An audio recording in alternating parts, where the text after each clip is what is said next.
All right, welcome to Hoops Tonight here at The Volume. Happy Monday, everybody. Hope all of you guys had an incredible weekend. Got a jam-packed show for you today. We're doing our weekly edition of Power Rankings. So we're going to hit on 10 teams, but I also have a couple of other teams that we're going to hit on kind of in the rankings as we talk about some of the games these guys played. We're going to be bouncing all around the league today. You guys know the drill. Before we get started, subscribe to the Hoops Tonight YouTube channel so you don't miss any more of our videos. Follow me on Twitter at _JasonLT so you guys don't miss show announcements. Don't forget about our podcast feed, wherever you get your podcasts under Hoops Tonight. Don't forget it's helpful if you leave a rating and a review on that front. We also have brand new social media feeds on Twitter, Instagram, and Facebook for Hoops Tonight, where we're going to be releasing more content like reels and stuff like that over the course of the season. So make sure you follow those. And then we're doing another mailbag that I'm recording on this Thursday. And I'm going to be using the comments from the shows on Monday, Tuesday, and Wednesday. So make sure you drop mailbag questions in these. We're going to be trying to hit on some other teams that we haven't hit on yet in those mailbags. So any questions you guys have about anything around the league, make sure you drop them in those mailbag questions.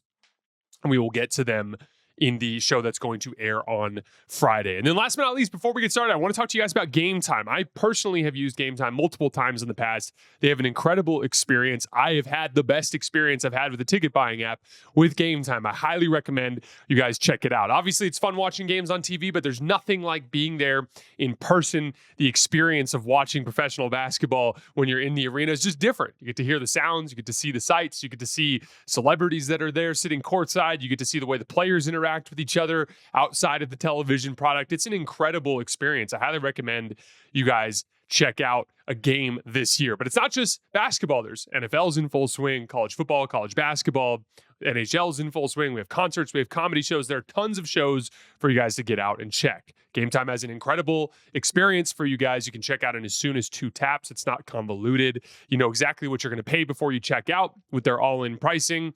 And they have a good view of your seat within the app, so you know what you're getting with your money. But the best part is Game Time Picks. Usually when you go to click on an event, you get inundated with thousands of tickets, and it can be kind of confusing to sort through. Game Time Picks just curates for you a feed of the best deals at that specific event. It will streamline that process for you guys. Again, I encourage you to check it out. Take the guesswork out of buying tickets with Game Time Picks. Download the Game Time app, create an account, and use code HOOPS for $20 off your first purchase. Terms apply. Again, create an account, redeem code HOOPS. That's HOOPS for $20 off. Download Game Time today. What time is it? Game time. All right, let's talk some basketball. So let's, before we get into the power rankings, I did have one crazy stat I wanted to show you guys as I was digging into the gap between the East and the West to start this year. So Oklahoma City has 6 wins against teams that are 500 or better. If you took the top 5 teams in the Eastern Conference, okay, so that's Cleveland, Boston, Orlando, New York, and Detroit. Those are the 5 best records. Shout out to the Detroit Pistons with the 5th best record in the East right now. But with those 5 teams, they have combined to win 6 games against teams that are 500 or better. Oklahoma City has 6 by themselves. The 4 teams that I had ranked as the top teams in the East to start the year, that's Boston, New York, Milwaukee, and Philly. Those 4 teams are a combined 1-17 against teams that are 500 or better to start the year, with the one win obviously being Boston beating up the Knicks on opening night. So like the East has always been a little weaker than the West.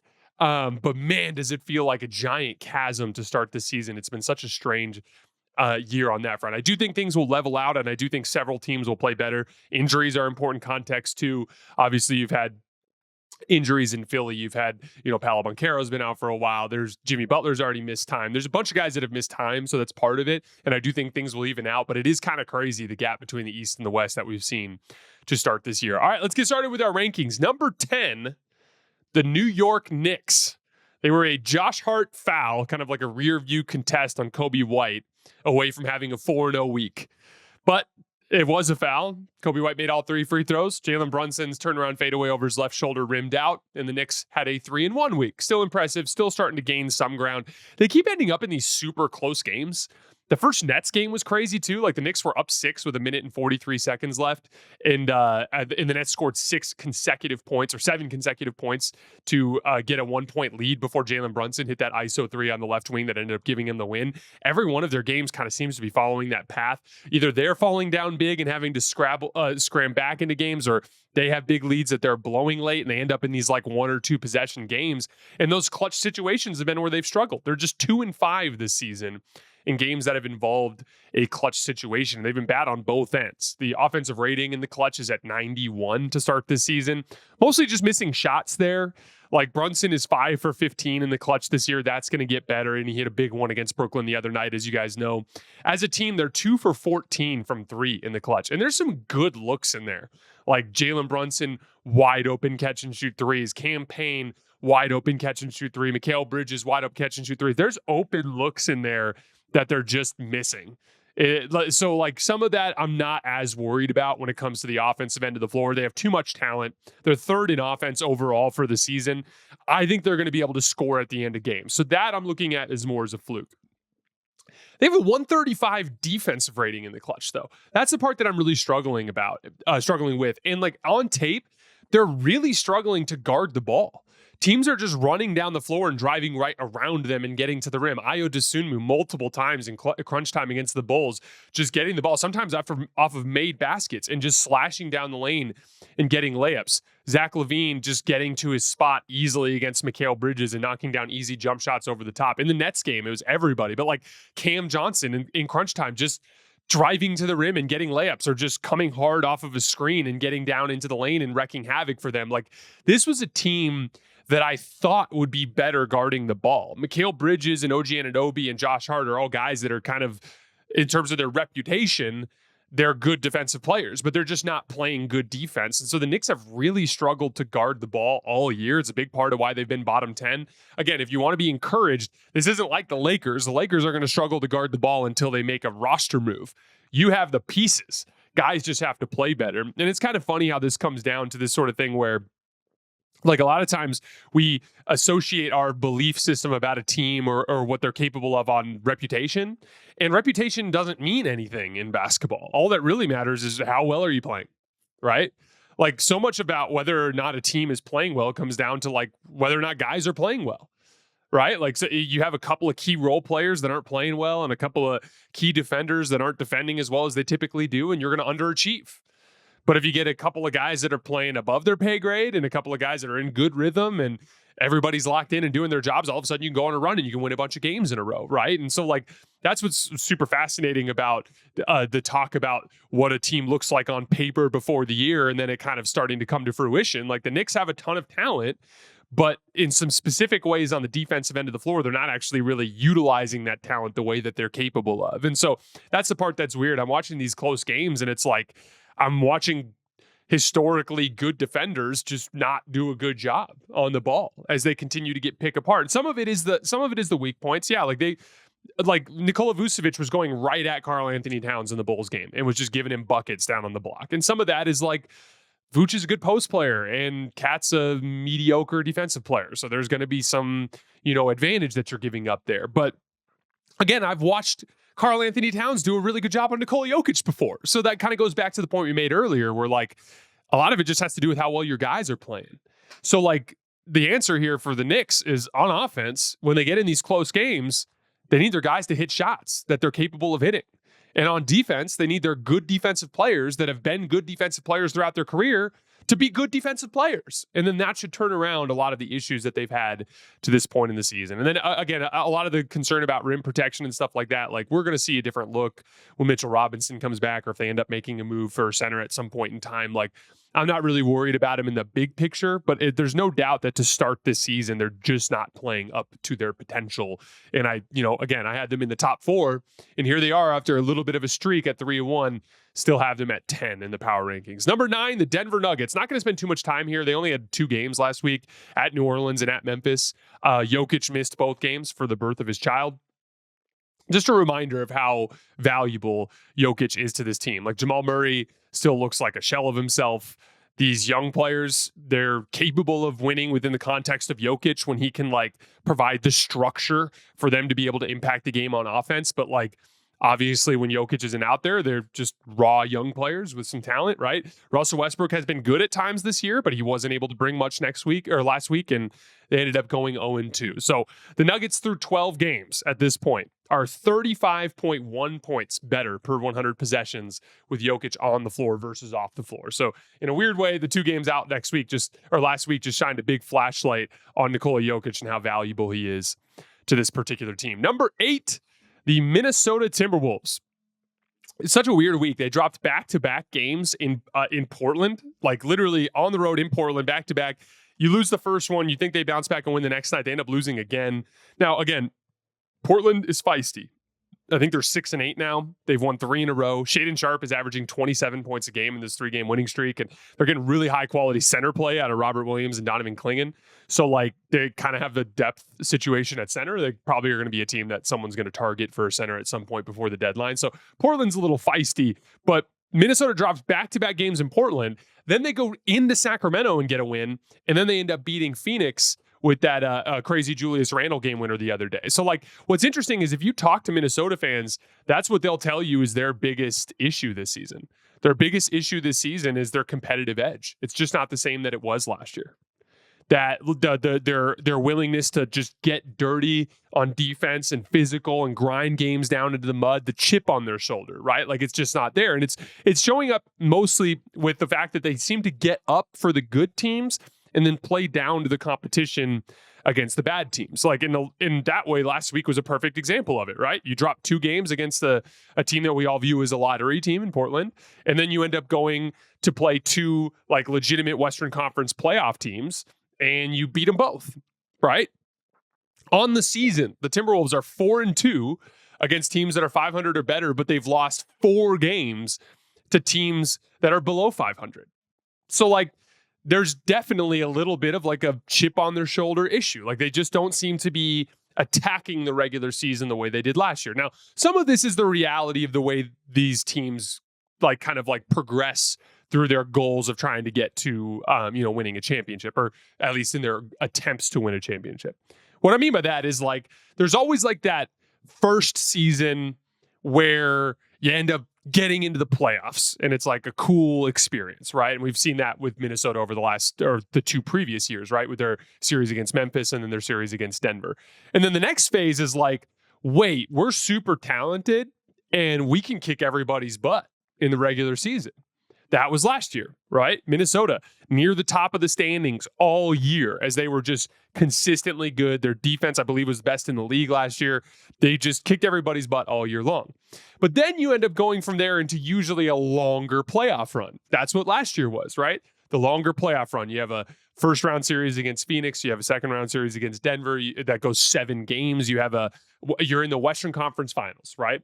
Now, as you go into the following season, you're in this weird position where now the guys understand how long of a journey this is. They started playing super hard in October last year, and they got eliminated in late May. And they played a long stretch of playoff games. They ended up playing what? That was 16 playoff games, right? And so what that does is that starts to creep into their minds, and now they're not going to attack the regular season with the same level of ferocity naturally that you would. The reason why they did last year is because they'd never gone on a long playoff run. They've never had that like feeling of what it's like to have that type of season. Once you start to have that type of season, you start to understand this is actually a really, really long journey. And so now you're in the phase where you have to self-motivate. Now you're in the phase where it's like, okay, yeah, you're right. We're not going to go just crazy balls to the walls from October through April. But at the same time, we have to establish habits. Because NBA history does tell us that you don't win the title unless you attack the regular season from start to finish.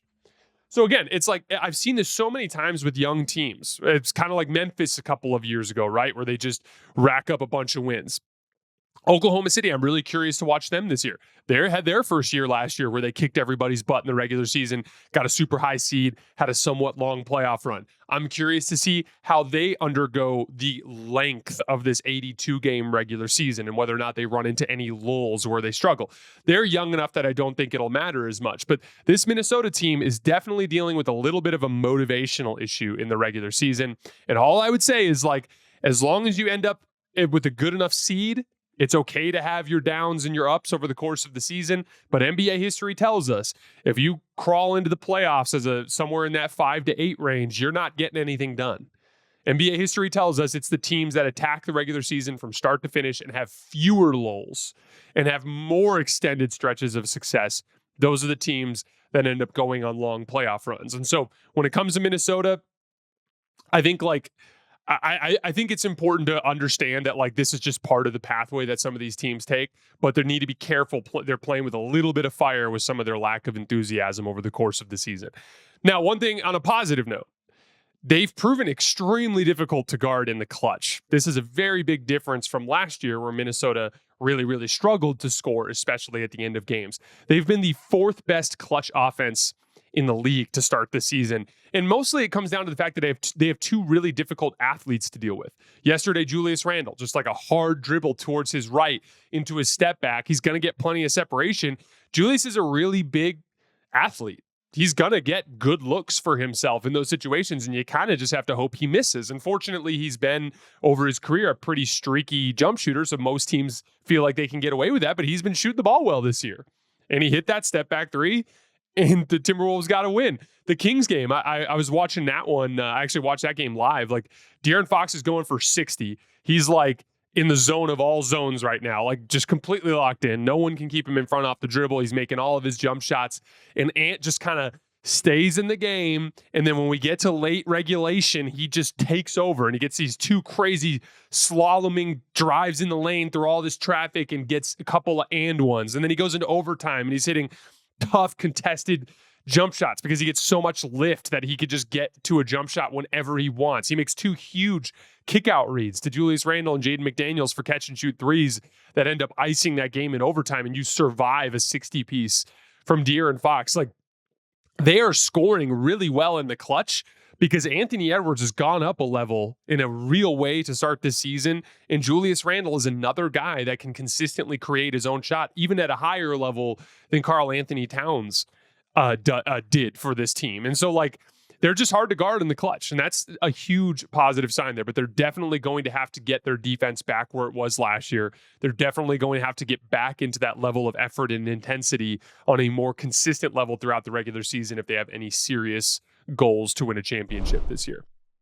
The Emirates NBA Cup is here, and you can win big getting in on the action at DraftKings Sportsbook, an official sports betting partner of the NBA. All 30 teams split into 6 groups every Tuesday and Friday, playing for the right to advance in the single elimination in-season tourney, culminating in the NBA Cup Championship in Vegas. We have a new favorite on DraftKings. The New York Knicks are actually favored to win the NBA Cup right now at plus 500, with the Cleveland Cavaliers with the second best odds at plus 550. First time, here's something special just for you. New DraftKings customers bet $5 to get $150 in bonus bets if your bet wins. Score big with DraftKings Sportsbook. Every point counts. Download the DraftKings Sportsbook app and use code HOOPS. That's HOOPS. That's code HOOPS for new customers to get $150 in bonus bets if your bet wins when you bet just $5. Only on DraftKings. The crown is yours. Number 7, the Phoenix Suns.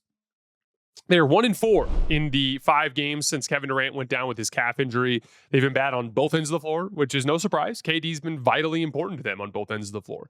Bradley Beal has missed the last 3 games too, so teams have really been able to load up on Devin Booker. The Oklahoma City game in particular, they were just putting 2 on the ball every single time he got screened. Every ISO or post up, they're hard helping off the ball. Like, he's just getting the kitchen sink thrown at him. And the Suns have had a lot of lineups with Beal and Durant out where they've had multiple limited offensive players on the floor. And as a result of that, they've had some struggles. I mean, Yusuf Nurkic has been an absolute disaster. He's just 3 for 23 from the floor over the course of the 5 games since KD went down. I've never seen a big man who's this bad at making layups. He's 13 for 27 on layups this year. That's below 50%. But like, again, and this is something I talked about last year too. Last year, he was only 53% on layups. It's the craziest thing. Like, he's this big human who's stronger than everybody, but for some reason, like, can't just make simple, easy touch shots around the basket. Now, if you're looking for a bright side, it's what we saw from Devin Booker against Minnesota yesterday. It was by far the best he's looked all season. He had 44 points, 6 rebounds, and 7 assists. He came into that game averaging just 22.5 points per game on the season on just 42% from the field and 34% from 3. He had hit 30 points just 3 times in his first 13 games. So Booker getting back into the form would be huge for them. And obviously last night against Minnesota was a big step in that direction. Number 6, the Los Angeles Lakers. They've won 5 games in a row, although it's been against a very easy stretch of their schedule. The one game that I thought was impressive in the 5-game win streak was the win in San Antonio. That was a game that I had marked as a loss. San Antonio had been 5-2 at home going into that game, and they'd beaten some good Western Conference teams there, specifically Minnesota and Sacramento. And San Antonio jumped them early. They went up 11-0, but they just methodically got their way back into that game and got a good win on the road. Their offense just continues to be super impressive. They're 5th in offensive rating. They're 6th in half-court offense. They have just an incredible combination of skill, basketball IQ, and organization from the coaching staff on the offensive end. And it's just beautiful. I'm going to be doing I was watching the Pels game the other night. And first of all, shout out to Joel Myers and Antonio Daniels. I was like watching that game, and there was a really interesting kind of like chess match going on in the second half as the Pels were dealing with all the screening action that Dalton was getting to get open, and the Lakers consistently attacking switching by trying to get smalls onto Anthony Davis, and he was just doing a ton of damage in the post and in offensive rebound situations. And then the Pelicans were like struggling to get the ball to Brandon Ingram in spots where he could really do any work. And they were kind of ignoring some of the Pelicans non-shooters in that sequence. It was like a really interesting kind of chess match. And like, I've watched a lot of broadcasts from a lot of groups around the league, and Joel Myers and Antonio Daniels, both of them were just completely on top of that chess match the entire game, calling out everything that was happening, talking about the different things they needed to do. I just really appreciated it, and I hope that we get more broadcast duos like them over time in the league, because it just made watching that game so much more enjoyable. And quite frankly, I think it'd just be really good for all the casual fans around the league to understand some of the tactical battle that takes place live. And it's really hard to do when it's happening live compared to when you can watch film and take your sweet time with it over hours, right? So shout out to those guys. Anyway, I was watching the Pels game, and the second half was just an offensive masterclass. The Lakers played with great pace. They got the ball up the floor quickly. They did like a good combination of like some freelance stuff in semi-transition where guards would just throw screens at Anthony Davis's man just to try to force quick switches like early in the shot clock, at which point they would just then try to post up or maybe get a shot up on the rim where Anthony Davis could get an offensive rebound. But they also did it through sets as well, just like they were running sets to try to get Dalton Connect open, and the Pelicans were attacking that by switching, which was getting more opportunities for Anthony Davis to attack mismatches, all of the guard screening that they were doing. And Antonio Daniels was doing a really nice job calling out how like the Pelicans kept botching guard screens. And like we talk about this all the time, but like the more action you run, the more opportunity there is for the defense to make mistakes. And the Pelicans were just making a lot of mistakes on like basic kind of screening actions that they were running. And a bunch of guys were getting open or getting switches that were favorable for the Lakers. And then Austin and D'Lo, both of them are so good at operating in 5 out inside the 3-point line as like screeners, slippers, and as connective passers. There was a play where like Austin Reeves kind of made himself available along the baseline, catches right behind the backboard, but he knows what's happening around him, and he knows that Dalton is open because Dalton's man is rotating to Austin. He, on the catch, just blindly turns and whips it to the left corner. Dalton catches and shoots a 3 there. Again, that's connective passing. Austin's the open guy, even though he's not really in a position to score, but Austin understands the next pass in the chain, and he's able to generate a wide open look for Dalton Connect, right? Or there was a play where Anthony Davis gets double teamed on the post, in the post on the left block. And the Pels do a really nice job pressuring AD. And so they're pressuring AD so hard that he's not able to really turn and see the floor. And so D'Lo makes himself available up on the left wing, and AD has no choice but to throw it back out to D'Lo. Now there's a split second after D'Lo catches it where you can make a kill pass. And if you don't make the kill pass in that split second, New Orleans is going to rotate back out and the advantage is gone. It's Dalton Connects cutting right down the lane, and D'Lo right on the catch one-times it to Dalton, and Dalton ends up getting a dunk in the lane. And it's like, that's just, those are the ways that Austin and D'Lo connect things with their passing without necessarily having to run a ball screen or drive a closeout or do something in a spot-up situation. They're doing it screening, slipping, cutting in the interior part of the floor. And they're taking advantage of double teams that other players are getting and making the connective passes to get to the player that can actually finish the play. They're kind of relentless with their execution. They have so many smart players who know how to play. When defenses make a mistake with a switch, everyone on the floor will immediately recognize it and start pointing to that guy. They're going to find a way to get the ball to that guy. They stay organized. They're freelancing less than ever.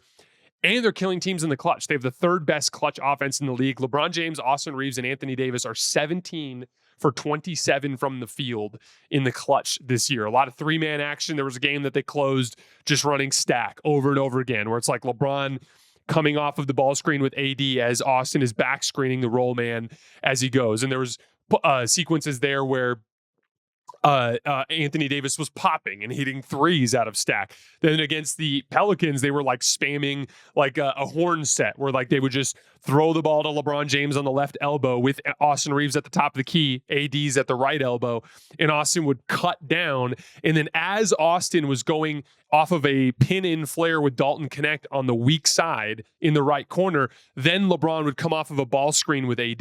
And because Austin and Dalton are running off-ball action, and if you fuck up that off-ball action, you have a good shooter over there, LeBron is able to turn the corner and get in the lane and make layups. And so they were able to spam that action and get a bunch of good stuff at it. They're relentless with their execution. They have so many different ways that they can attack. They have like everyone in their lineups is like a legitimately very good offensive player. You know, Austin has good two-man game chemistry with both LeBron and Anthony Davis. I'm loving Dalton Connect with the starters. I think I was talking with my friend Pete Zayas, who I think does the best team-specific podcast in the entire basketball world. If you're a Laker fan and you're not listening to Laker Film Room and the work that Pete and Darius do, you're missing out. Those guys are literally the best at what they do. So I highly recommend you guys check that out if you haven't. But I was talking with Pete about it yesterday because, like, I want Dalton to start. And this was Pete's original idea. He was on it early in the season, like a week or two into the season. He was like, I think Dalton could start for this team. It was kind of when D'Lo was struggling. And, you know, there were some concerns about whether or not he was ready for it. But my thing is, like, I think Dalton's athletic. And, like, how much am I going to be harping on athleticism today? I've already done it a little bit earlier. I'm going to be doing it again here in a minute with Houston. We're going to do it again with Golden State later. Like, athleticism is huge. And, like, LeBron and AD are the only 2+ athletes in the starting lineup when you have Rui, Austin, and D'Lo out there, right? And so, like, Dalton is a very good athlete. He literally had a poster dunk yesterday or was it 2 days ago? Yeah, 2 days ago. He had a poster dunk 2 days ago. He had like a play on a curl where he got downhill and got a dunk. Like, he's athletic. The way I see it is I want Austin, Dalton, Vando when he's healthy, then LeBron and AD, because you can use Vando as the primary point of attack defender and as more of a screening fulcrum, and then Austin, LeBron, and Dalton become your ball handling fulcrums, and AD and Vando become your screening fulcrums. You've got tons of athleticism in that lineup because Dalton, good athlete. Vando, good athlete. LeBron, good athlete. AD, good athlete. Austin is now the least athletic player in the lineup. That is something that I think works from an athleticism standpoint. And I love Dalton with the starters because he's an off-ball scorer, which is key. Off-ball scoring is key. When I feel like a guy's going to give me 20, 25 a night, and I'm not actually like putting the ball in his hands, I'm actually putting the ball in Austin's hands or LeBron's hands while Dalton's running around. I like that because that's really complementary scoring. It's scoring that doesn't yank on the rope and actually cause another player to get out of rhythm, if that makes sense. And then also, it's so much high IQ in that lineup. If you had Vando, Austin, Vando, LeBron, and AD, that's a lot of really smart defenders. And so with that, you could craft a really achievable defensive role for Dalton that I think makes a lot of sense. And then for a team that struggled with bench scoring, now you have D'Lo and Rui as guys that can come in as bench scorers, and you can play them with your athletes. Christian Coloco has been a really interesting kind of defensive fit as a backup center. If you put him out there with Gabe, you know, if you go Gabe, D'Lo, and then you go like Cam, Rui, Christian, you've got two really high-level offensive players around guys that are pretty solid defensive players, right? And then you can make a lot happen there. Maybe it ends up being Max instead of Gabe or something like that. Max, by the way, had a couple of really nice games over the weekend as he kind of got an opportunity with Cam Reddish being out, and he capitalized in a big way. I'm still deeply concerned about the Lakers' athleticism in the big picture. And that will always be something that prevents me from considering them one of the top tier contenders. But the offense is real, and it's going to keep getting better as they continue to build out that continuity and find ways to kind of piece together lineups that complement each other really well. And I still do think that if they hit on the right trade in terms of bringing in athleticism and if Vando can get healthy, they do have that upside. It's just kind of like a sliver of an upside because there's a lot of personnel upgrades that they need. Number 5, Houston Rockets. A 5-game winning streak, up to 10-4, and third in the Western Conference. Most of it is their perimeter athleticism. You guys have probably heard me on my soapbox about this all season, And I'm about to get even more aggressive with it because I have a rant involving speed and transition when we get to the Golden State Warriors here in a little bit. But that's Houston's formula. They're just super athletic on the perimeter. Jalen Green is lightning fast. Jabari Smith and Dylan Brooks are two good athletes who defend super well on the perimeter. Fred VanVleet's not a great athlete, but he's a good defender. And then the bench is loaded with athletes. Like Amen Thompson is an A-plus athlete. Tari Eason, great athlete. Reed Shepherd, great athlete. Cam Whitmore, great athlete. They've just waves and waves and waves of athleticism. And I mean, Cam's hurt right now. Like they're going to get, they're just a super, super athletic team, and they're super fascinating. They're third in defensive rating. They're first in rebounding. They're second in offensive rebounding. They're constantly winning that corner crash battle. Like one of the big battles that you see in the modern NBA is like shot goes up, dudes crash out of the corners, and the guys that are guarding the guys out of the corners are also kind of what they like cracking down to get defensive rebounds. And it's who's going to win that race to the ball, right? It's a huge part of that battle, and they're winning that battle consistently as they get a ton of offensive rebounds. They're allowing the third fewest 3-point attempts per 100 possessions in the league. They're allowing the 8th best 3-point percentage. And a lot of people will think that's luck. All the analytics nerds think that's luck. I disagree. They're just closing out better than everybody. They're allowing just 16.9 wide open threes per game, meaning the defender's at least 6 feet away. That's the third fewest in the entire NBA. They're forcing you to take contested threes. And then they're forcing a lot of turnovers with their athleticism and getting out in transition. They have the 4th most points off of turnovers per game in the NBA. But like, that's the thing. That's all like a concept that I've been hammering home all season. Like if you can guard the ball, if you can have Dylan Brooks pressure, pick up full court, Jabari Smith length on big scoring wings, when you have guys that can guard the ball and pressure the ball and get guys out of their comfort zone when they're trying to get into their sets. And then when you get in rotation, if you have the speed to cover ground, and then in transition, if you have the speed to cover ground, you have a really, really high floor in the modern NBA. You just have to have the appropriate amount of athleticism to make that happen. But the surprising thing for Houston, though, has been their offense. Like I knew Houston would be a great defensive team to start the year. I said that before the season in our season preview with them. It's not exactly a brave prediction. They just have lots of good defensive players. I'm not worried about Houston's ability to guard. I just didn't think they'd be able to score this well. I didn't think they'd be able to score the ball well enough for it to matter. And they have. They're like, they're 11th in offensive rating overall. There's several factors at play. It's a lot of transition. Like they're 22nd in half court offense, according to Cleaning the Glass, but they're the 8th best transition offense per Cleaning the Glass's transition metric, which is points added per 100 possessions. They're the 8th best transition offense in the league. They're also generating 24 points per game overall in transition, according to Synergy, which I think was 9th in the NBA.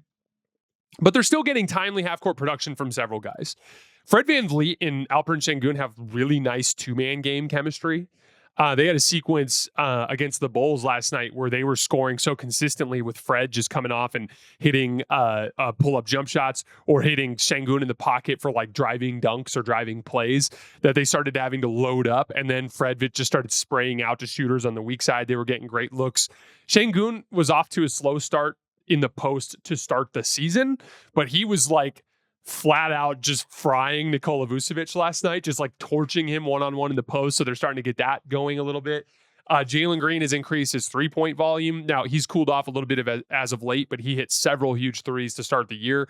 And then Jabari Smith and Dylan Brooks, both, they're inconsistent, but they both bring some valuable, like just little bits of offense, like a good closeout attack here. Like, Jabari Smith catches on the left wing and rips left and then spins into a left shoulder fade and knocks it down. Or like Dylan Brooks, he's got a small guy on him. Let's just throw it to him on the block real quick. And like, he's big and strong and can make a quick post move and go get a bucket. And they're like getting a little bit of stuff there. They're 11th in offense. That's going to win you a lot of games when your defense is this good. And it's going to get a little tougher. But if they beat Milwaukee tonight, then they have Indiana at home. And I think they're going to beat Indiana. Then they have Portland at home twice. So like after that, the schedule gets tough, but we could be looking at a 14-4 Rockets team if they get that win in Milwaukee tonight. Number 4, the Boston Celtics. They dropped an in-season tournament game on Tuesday to Atlanta where they looked incredibly sloppy throughout. They got burned on like a tap-in offensive rebound. They then barely scraped out an overtime win against Toronto the other night, where Jason Tatum it was this crazy play where like Jaylen Brown's coming off an off-ball action and just gets just so clearly and blatantly fouled and that he just gets knocked over, but no call. And so Tatum had no choice but to try to make something out of nothing in a split second. And he just went to his like little kind of step back three, or like pull back three, and he knocked it down, got the win as Tatum continues to shoot the ball super well to start this year. But I'm not worried about the Celtics at all, even though they're playing some sloppy basketball, because this team is just a victim of their schedule. Like last year it was different. They had like a much tougher schedule to start the year and things kind of eased up later. This year they've had a super easy schedule to start the year and things will get tougher later. And so like the Knicks game on opening night was their only win this season against a team that is 500 or better. Their opponent win percentage so far is 45.1%. That's the second lowest in the entire league. Only the Atlanta Hawks have played an easier schedule. So like, I don't care that the Celtics are playing a little sloppy. It's really hard to play your best basketball against that level of competition. I've seen a lot of Celtics fans that are like worried about their defense and wondering if they don't have the edge that they did last year. I'm not worried about them at all. They're going to be there when the time comes. You already have the trophy. You already know you can rise to the level that you need to rise to when the time comes, and you're like routinely playing some of the lower tier teams in this NBA. So like I think they're just kind of caught in that monotony right now. They have Cleveland tomorrow night. That's a big game. And then in their next 10, they actually have Cleveland twice in their next 10 games.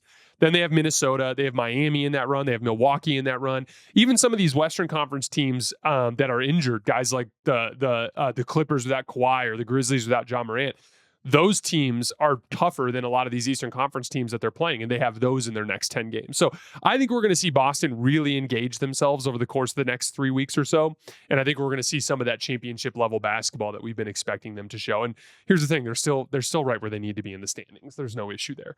As far as the Cavs game tomorrow night, follow me on Twitter at _JasonLT. I'm going to be going on Watch Playback with my friend Mike to break that game down live as it's going on. And then we're also going to do a Hoops Tonight live show after. So Cavs, Celtics, biggest game of the early stretch here in the regular season. Super, super excited to cover it. Watch it live with me on Watch Playback. And then I'll also have an instant reaction live on YouTube after the final buzzer of that game. That would be a big one for me. If the Celtics could just go in there and send a big message, that would be a big one for me. That would be quick reminder that all these, kind of early season games don't really mean that much. Number 3, the Oklahoma City Thunder. Excuse me. They won their first 3 games without Chet when they had to play small ball. They've been giving up an offensive rebound on over 40% of their opponents' misses over this span. So like some of that is to be expected with the lineups, but it hasn't mattered. The Pelicans had a 21-5 offensive rebound advantage in one of the games, and the Thunder still won by 18.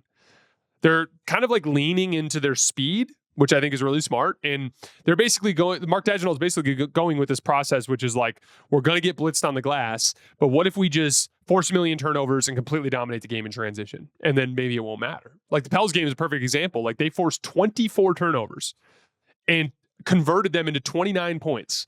And they won the fast break point battle with the Pelicans 34-2. Like that's margin.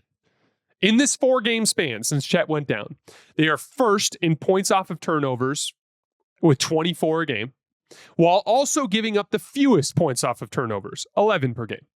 So they're creating 13 points of margin just right there. They're getting 18 fast break points per game. They're only allowing 5.5 fast break points per game, which is the best in the league over that 4-game span. That's another 12.5 points of margin. So they're generating significant amounts of margin just by winning the turnover battle and the transition battle.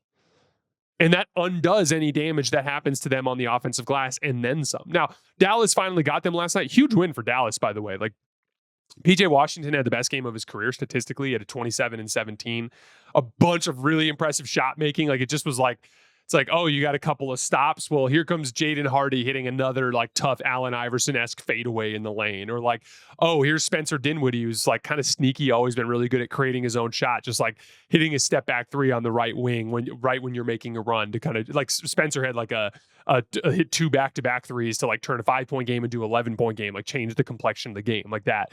Bunch of guys hit some big shots, and like there's a lot of people that are like, oh, Luka's out, they're finally getting a win. It's like I look at that as just like it's an optimistic thing, because Luka clearly didn't look right physically. And so you got to win while allowing Luka to get some rest for his bulky knee. So like huge win for Dallas, by the way. But Dallas finally got Oklahoma City and showed some of the limitations of that build, right? Because like Dallas pummeled Oklahoma City on the offensive glass, but they also held Oklahoma City to only 6 fast break points. And Dallas only committed 16 turnovers, which is not low, but it's low for Oklahoma City, right? So like they were able to control Oklahoma City's margins while also dominating their margins, and they got a big win. And so that's why like when I always talk about the difference between like the expression styles make fights, it's like which style is going to win the fight? If a big guy and a small guy get in a fight, one of two things is going to happen. The big guy is either going to maul him with his size, or the small guy is going to beat him with his quickness. Like either can happen. A lot of times we see that and we go like, oh, mismatch. And it's like, it's a mismatch both ways. And so it's really just about how well you play. You have to, in that battle against Dallas, Oklahoma City was not able to weaponize their speed as much as Dallas was able to weaponize their size. And they were able to get a win. And then obviously, like in a game like that, when you're giving up that much size, you have to win the shot making battle. And Dallas just kind of kept them toe to toe on the shot making battle. And that made it so that their physical limitations ended up getting them beat. But shout out to Shea and J-Dub. Over the course of this 4-game stretch, they're averaging 60 points per game and combining to be well over 50, 40, 90 splits between the two of them, just cooking teams with the amount of space that they're creating. Number 2, the Golden State Warriors. Light schedule week for them, only 2 games, and they won them both. They beat Dallas in a game that we covered live on YouTube. That was the game where every single time their offense bogged down, Dallas went on a run, but then Steph went on these like crazy superstar runs at various points to regain control of the game, and they ended up stealing a game when they were down by 7 with, I think, 4 minutes left? Big win there. Then they ended up getting a big win against the Grizzlies at home. I think that was Desmond Bane's return as well. But I wanted to, since they only had 2 games last week, I wanted to kind of use this as an opportunity to talk about the some of the stuff that I'm starting to learn more about this game. I was talking with my friend Sam Esfandiari, who covers the Warriors. I'm going to be doing a watch playback with him at some point in the next couple of weeks, and then I'd like to have him on this show too at some point so we can talk some Warriors. But I was talking to him, just texting with him last night about, because he had sent out a tweet, I think yesterday or 2 days ago, talking about how like speed and perimeter defense is like one of the most like basically the market inefficiency in the NBA right now, which is very similar to some of the stuff that I've been saying. It's like a lot of the smart basketball minds around the league that I listen to have been picking up on this sort of thing too. And, you know, one of the things I did, after him and I were texting, and I just pulled up Cleaning the Glass, and I was like, you know what? I'm just going to look at where all these teams are in transition. And the reason why I did that is because like I used to have this worldview. Those of you guys who follow this show over the last few years will know what I'm talking about here. I have always like over-indexed on half-court offense and half-court defense. And the reason why is I've always been like, well, things are going to slow down. You know, you're going to get stuck in the half-court. How are you going to do when you get stuck in the half-court?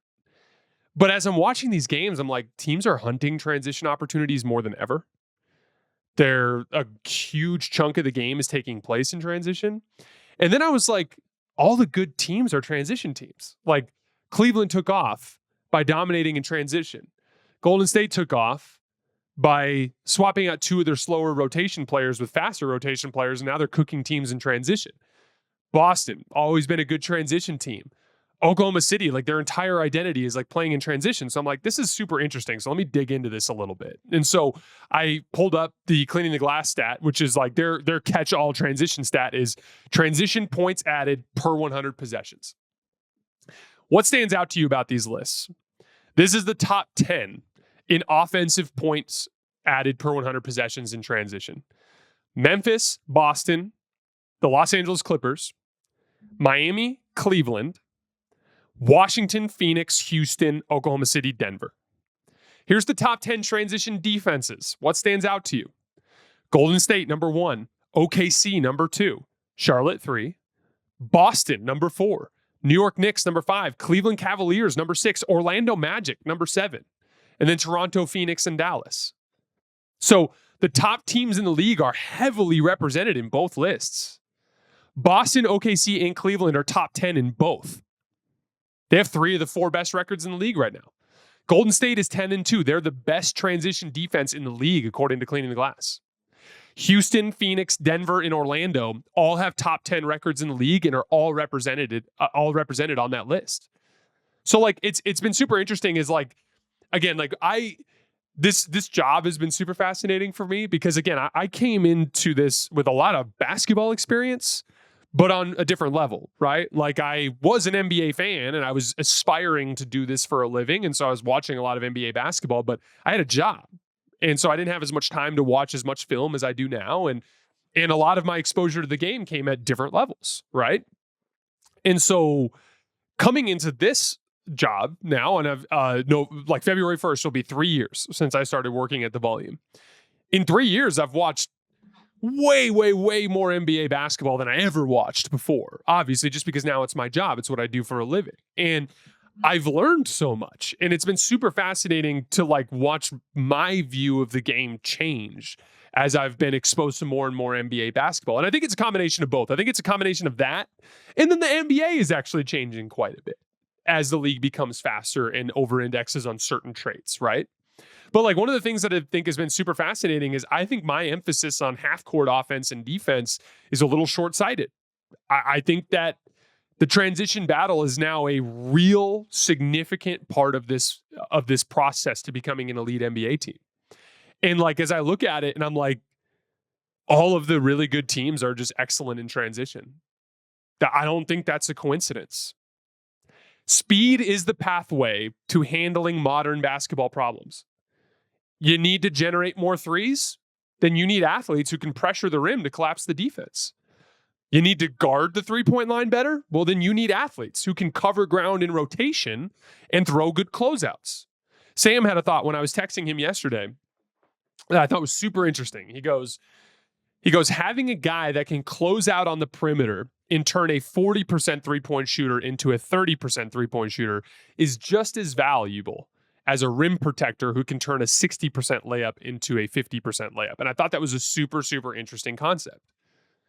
And to his point, you can actually argue it's more valuable because a 10% dip in three-point percentage is actually impactful more in the scoreboard than a 10% difference in layup percentage. But he has a really interesting point there. When I watch the Warriors, their closeouts are insane. They fly to the three-point line. There have been multiple plays from guys like Gary Payton and Draymond Green this year where they have feet in the paint in help. Kick out pass, and they're sprinting out and blocking dudes at the three-point line. Your ability to cover ground in rotation and chase guys off the three-point line is a speed trait.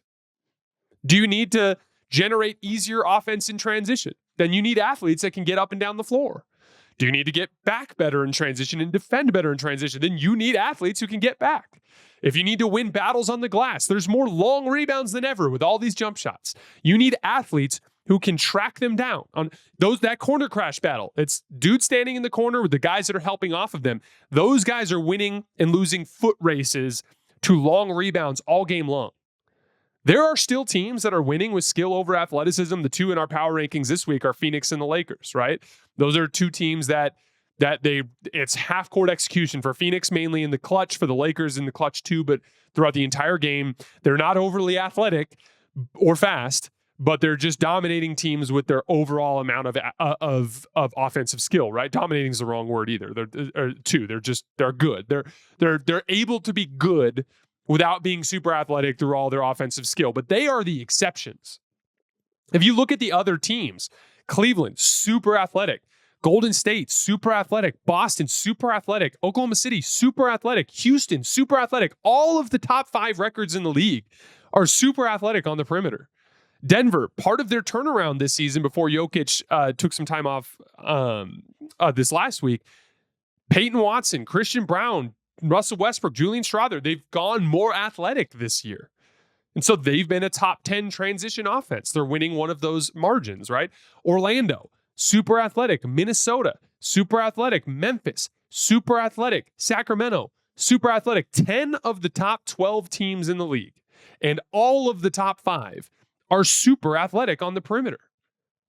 And so, like, in a lot of ways, Golden State's roster to me is the perfect example of this trait, because with Golden State, if you were ranking players based on like overall talent level, they don't have a lot of guys that people have ranked super high in the league. And yet they've been one of the best teams in the league this year because the specific strengths of that roster line up with what you actually need to thrive in the modern NBA, which is spaced out and super transition based, and you need to cover ground. And the only way you're going to cover ground with athletes, say what you want about Golden State's roster, they have a ton of athletes. And that has come to fruition in a big way for them this season. Number one, the Cleveland Cavaliers. 4-0 week, but a really light schedule. They had 2 wins against a Bulls team that's cratering. The Bulls are now 2-7 in their last 9 after getting embarrassed by Houston last night. They beat the Sixers without all 3 of their stars, and then they beat the Hornets. So not a whole lot to get into there. Donovan Mitchell is red hot. Darius Garland is 2. Those 2 are averaging 56 points per game since our last rankings. They also have 7 guys averaging double figures since our last rankings. But Celtics game tomorrow. Remember, I'm going to be covering that game on Watch Playbacks. Pay attention to my Twitter feed if you want to watch me and Mike break down that game live. I also will be doing an instant reaction to that game on YouTube live after the final buzzer. And then don't forget, last week on Wednesday, we had Carter Rodriguez from the Chase Down podcast on, and we did an hour of Cavs breakdown in that video. So if you haven't checked that one out yet, head back and check that one out. All right, guys, that's all I have for today. That's our power rankings for the week of Monday, November 18th. We'll be back tomorrow morning with, I want to do a Timpf's tape session on some of the Laker offense stuff I've talked about, and then I'm going to hit a couple of games from tonight's slate as well, and I'll add whatever clips from those games to the Timpf's tape segment. Tuesday night, like I talked about, watch playback as well as Cavs Celtics instant reaction on YouTube. Wednesday morning, I haven't decided what I'm going to do yet, but we'll do something that covers around the league. And then back to our normal schedule after that. Don't forget, we have our mailbag that I'm recording on Thursday. So drop questions in the mailbag comment, in the YouTube comments. All right, guys, that is all I have for today. As always, I sincerely appreciate you guys for supporting me and supporting the show. I will see you tomorrow.